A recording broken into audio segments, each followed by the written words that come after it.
Bonjour chers auditeurs de l'ODJ Média, notre chroniqueur de l'ODJ, Afid Fassifiri, partage son avis et sa réflexion, dans un article qu'il a intitulé « Karim Benzema accusé d'être proche de l'idéologie islamiste », qu'on écoutera ensemble dans ce podcast.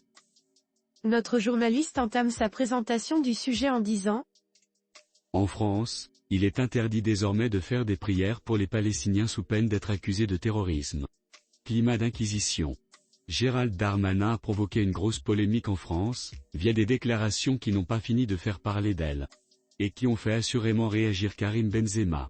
Monsieur Karim Benzema est en lien, on le sait tous, notoire, avec les frères musulmans, a lancé Gérald Darmanin, le ministre de l'Intérieur français lundi soir, dans une intervention autour de l'attaque au couteau d'Arras et au conflit israélo-palestinien sur la chaîne CNews.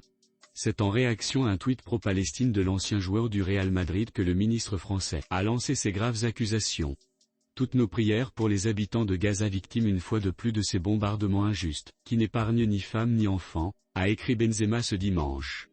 De quoi évidemment faire réagir de manière assez virulente le camp israélien. Tu es un gros fils de... A par exemple commenté Dudu Awat, ancien international israélien passé par Majorque, le Deportivo ou encore le Maccabi Haïfa. Le soutien envers le peuple de Gaza a en revanche été salué par l'Arabie Saoudite, pays où évolue désormais Benzema et qui entretient un lien religieux positif avec les Palestiniens. Sauf que Gérald Darmanin sous-entend que la relation de l'ancien international français avec l'un des acteurs du conflit va bien au-delà du simple soutien symbolique.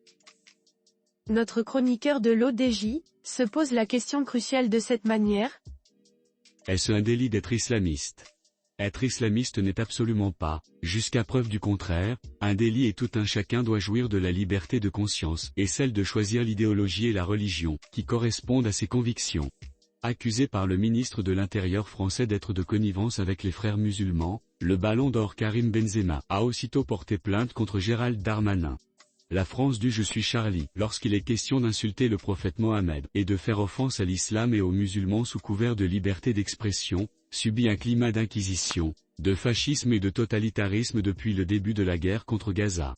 Non seulement les manifestations pro-palestiniennes ont été interdites par le gouvernement français, mais toutes les personnes qui soutiennent la cause palestinienne et ne dénoncent pas les attaques du Hamas sont catégoriquement et systématiquement stigmatisées et mises à l'index. À un certain moment, il faudra se demander également si ceux qui soutiennent Israël ne sont pas en train de faire l'apologie du terrorisme d'État et de l'incitation à la haine contre les Palestiniens, les Arabes et les musulmans. Karim Benzema est un compagnon de route de l'idéologie islamiste, avait averti Jordan Bardella, président du Rassemblement national il y a 2 semaines, comme pour sonner la charge. L'auteur, Monsieur Afid Fassifiri conclut son article ainsi. Et Benzema dans tout ça ? Dans ses déclarations, le ministre de l'Intérieur n'a donné aucune argumentation ni aucune précision sur les liens présumés entre le joueur et les frères musulmans. Les médias français se sont ainsi mis à la recherche d'informations supplémentaires sur cette possible relation. Sans aucun résultat. Karim Benzema avait été transféré au club d'Al-Ittihad en Arabie Saoudite en juin dernier et bénéficie également d'une double nationalité, française et algérienne. Comme l'explique notamment Florence Bergeau-Blaclair, anthropologue et chargée de recherche au CNRS, le frérisme est un mouvement politico-religieux, qui s'est donné pour mission d'organiser la marche de tous les musulmans vers un même objectif, l'instauration de la société islamique mondiale.